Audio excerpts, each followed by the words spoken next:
Welcome back to Program Logic and Design. In this section, we're going to be discussing avoiding common loop mistakes.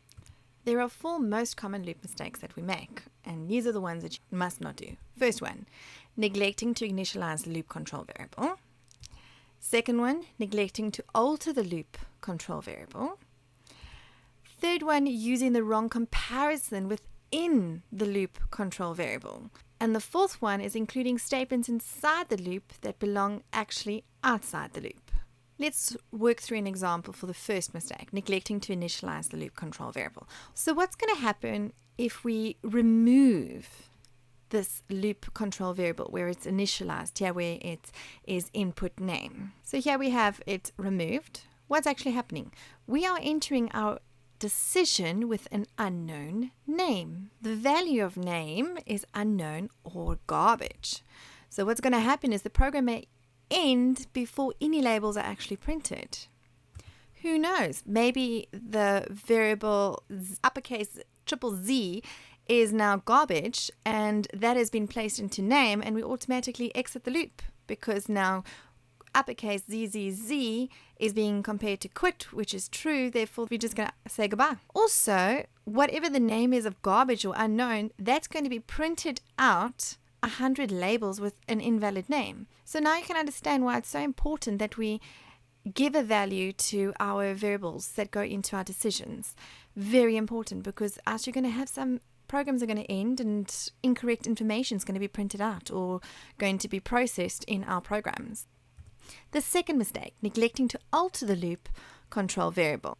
So what we do is we remove the getName instruction from the outer loop over here. So what's going to happen is that the user never really enters a name after the first one is entered. Remember, the loop control variable's value is the key factor in determining how many times the loop will actually execute. So without the name changing, we cannot do the comparison name to quit. So therefore, we're going to have an infinite loop. Students may grasp the concept of the infinite loop, but rarely actually recognize the symptoms that actually precipitate it. So if you have a loop that keeps going on and on and on and on, your computer may kind of seem hung if the program isn't actually an infinite loop. It is always incorrect to create a loop that cannot be terminated. Oh, the third mistake, using the wrong comparison with the loop control variable. Programmers must use the correct comparison, and the seriousness depends on actions performed within the loop.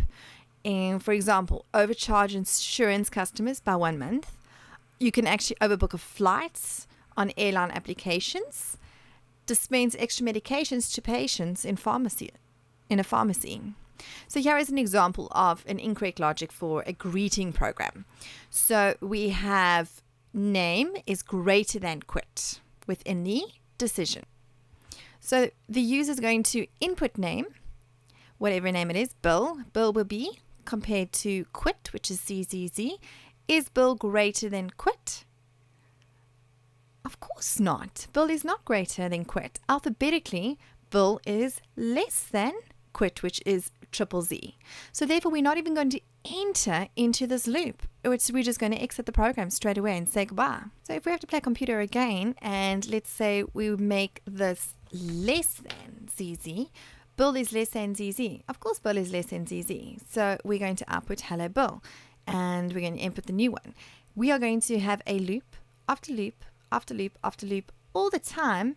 Even if I type ZZZ, it will still carry on and on and on, because it will be an infinite loop. It will just carry on and on and on, because ZZZ will still be less than ZZZ.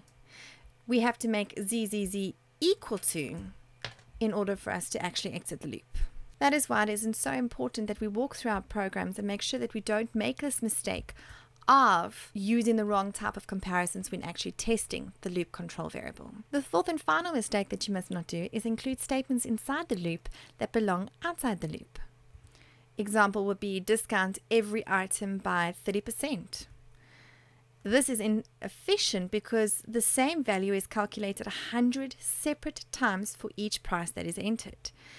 You could just for efficiency, move it outside of the loop. So here you can see, for an example, is that the new price here is given the discount, and it keeps getting within the loop over and over and over again. The same price is being calculated over and over and over again. In other words, we're using processing time here over and over again for 100 stickers. 100 loops or iterations are actually calculating that price, where we could just take this price and move it outside the loop, maybe at the beginning of our detailed loop, and then we can just output that price at the end. Or we can output the price within the loop but not calculate the price in the loop for 100 times.